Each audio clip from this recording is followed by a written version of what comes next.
Meanwhile, the world's biggest pharma companies are under pressure. They cannot be allowed to profit from the pandemic. They must share their patents, their knowledge and their know-how to fight the Wuhan virus. Treatments that work cannot be exclusive. Gilead seems to have realized that. This is an American company that makes remdesivir.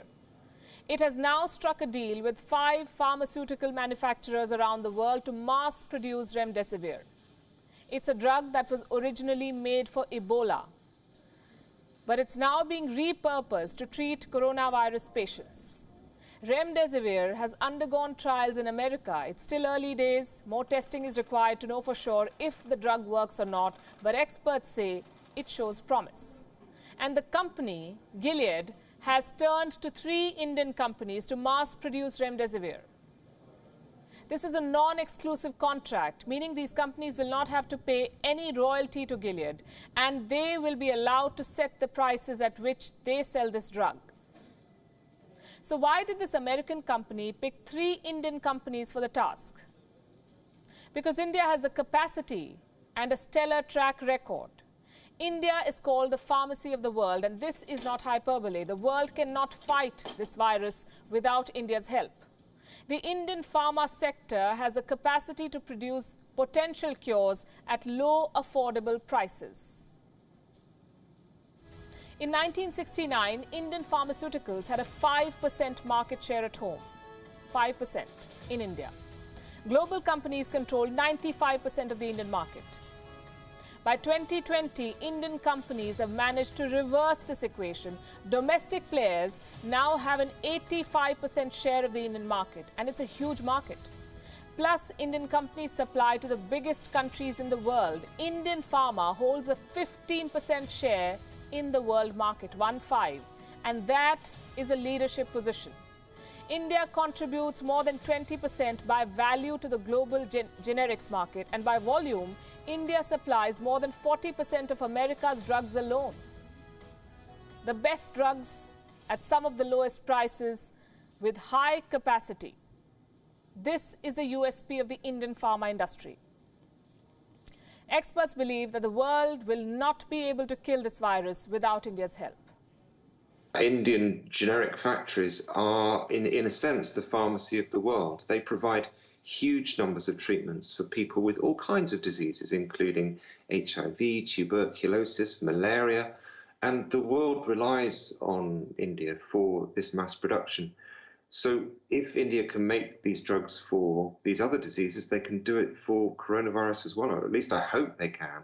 I hope if we find a drug is effective, that the companies that are making these drugs for other diseases can start making more to treat coronavirus, but very quickly. And the demand, if a drug actually is shown to be effective, the demand is going to be just astronomical. And we're going to need factories to start mass producing the drugs very quickly, but also supplying them at a reasonable price so that anybody in any country can get the treatment they deserve. And it's not just the treatments or the pills.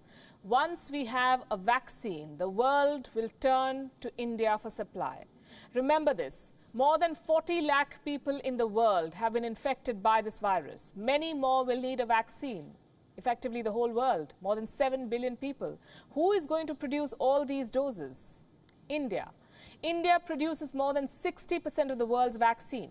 It accounts for 60 to 80% of the United Nations annual vaccine procurement.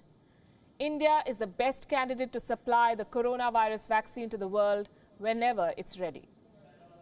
About 70% of the vaccines used around the world for extended immunization programs are made in India. I mean, almost every child in the world has received a vaccine made in India, and that's really important. It means that Indian companies put out 1 billion vaccines a year, and that's the kind of capacity that we're going to need in order to get this vaccine to the people who need it all over the world, not just people in the United States, not just people in Europe. I think one of the things that we may overlook, or may be overlooking, is, we know that India has great universities and a lot of very talented and intelligent people, a thriving biotech industry, and all of those people, all of those resources could be brought to bear on this, probably the greatest pandemic threat in the last 100 years. India can leverage this. India's drug manufacturing capability is India's new soft power.